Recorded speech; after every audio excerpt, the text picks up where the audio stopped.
Calon Wakil Presiden Gibran Rakabuming Raka membeli 1 unit motor Vespa Super keluaran tahun 1978 dalam acara konsolidasi Koalisi Indonesia Maju di Palembang.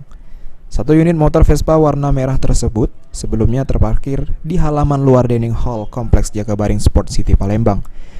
Vespa ini sengaja dipajang oleh relawan Prabowo Gibran yang menanamkan diri bersatu untuk Indonesia untuk dilelang selama acara.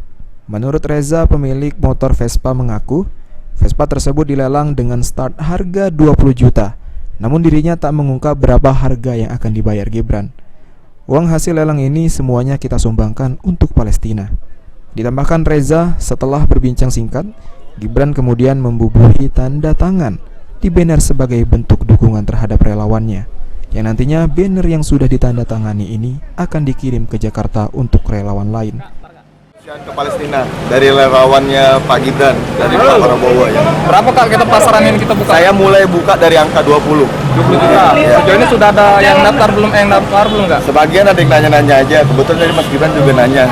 Tapi belum tahu, mungkin nanti ada yang hubungin atau gimana ya untuk bantu masalah kemanusiaan di Palestina ya. Di sini kita tidak membawa terlalu dinamis keagamaan, tapi lebih kemanusiaan untuk ya kita langsung kontribusi aja. Aji Delia, PAL TV.